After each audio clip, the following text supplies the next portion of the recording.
Okay, now why are you here supporting Ken?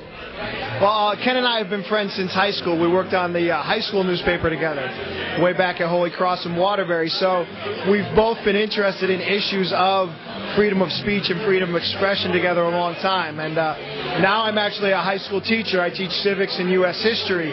So I'm actually teaching freedom of speech, freedom of expression, the Bill of Rights to students all the time. And obviously I'm here to support my friend Kenny, but most importantly, I'm here to support the concept of freedom of speech, freedom of expression, dissent, voicing your opinions against your government and making sure that the people remain the government, that the people remain the focus of the democracy here in Connecticut and in the United States. I think that what happened to him was outrageous. That as a libertarian and someone who believes in freedom of the press, having been a former journalism, that this is just outrageous. That any one of us, anyone in this room, may be considered a threat to the governor and to the state of Connecticut. And I think that's outrageous, and we need more support for people like Ken. Okay, well, firstly, Ken's a personal friend, and so there's that level of support too.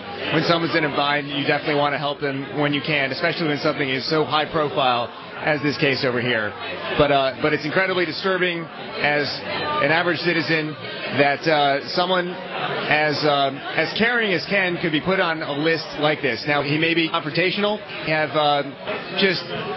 an attitude where he tries to get the answer, and he's not afraid to extend the boundaries to do that. But he's one of the most harmless in people in terms of his pacifism. So it's amazing, the irony of this. And so that it really irks me inside too. So Ken's character coupled with the incident is really why I'm here in support of this cause.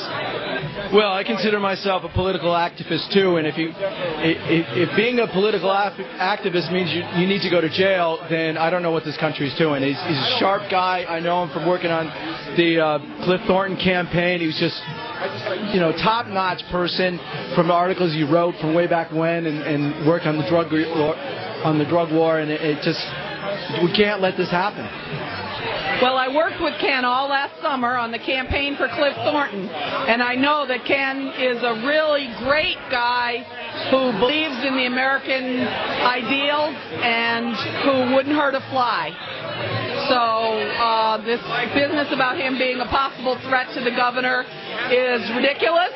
And if he's on a list, I'm probably on the same list because I was right there with him through a whole lot of the campaign. All right, well, thank you very much. I do appreciate it. You're welcome.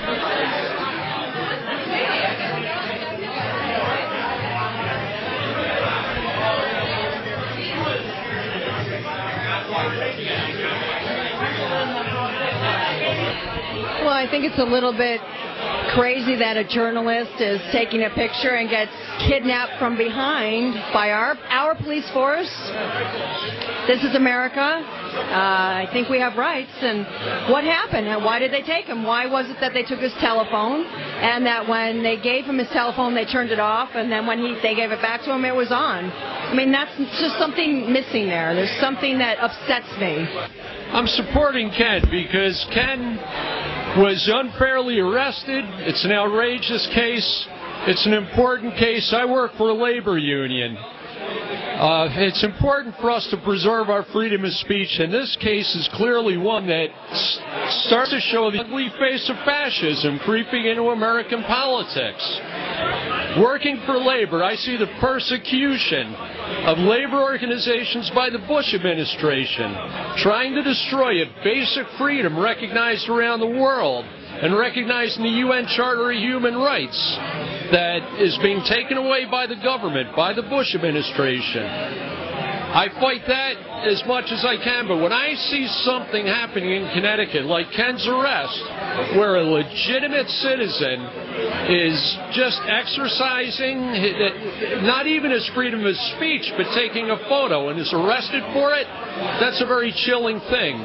That the police were out there with photos of Ken, having been told that he's some sort of dangerous character for nothing but political discourse. It's very frightening. My ancestors came to this country from Ireland to escape just that kind of political persecution. I'm not going to let it happen in my country. Well, I'm here with the man of honor, and I want to find out how you feel about all the support you're getting here. This is really inspiring. I'm really excited to see so many people turn out to support all of our First Amendment rights. This isn't just about me. This is about all of our rights. This is about whether or not in a free society we're going to allow police to have the power to preempt free speech. And to see so many people come out here tonight is really just amazing. I think we've had more than 70 or 80 people show up. I haven't gotten a full count, and I'm sorry about my voice. I've got a little bit of a cold.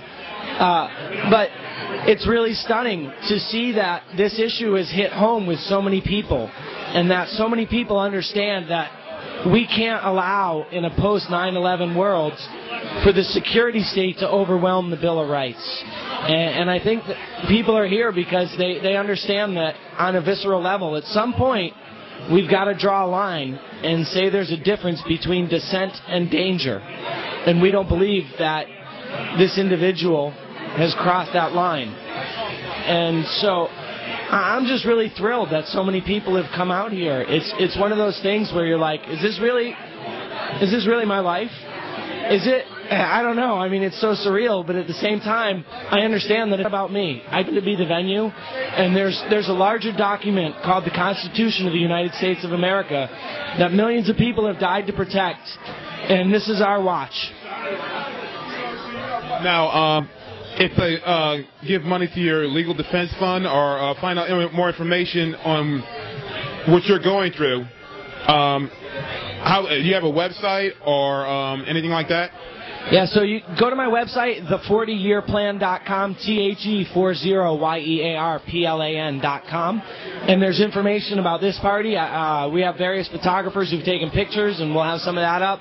And there's a link to, basically my legal defense fund is going through my attorney right now because I haven't figured out how to set up one online yet, so anybody who wants to contribute can send a check to my attorney.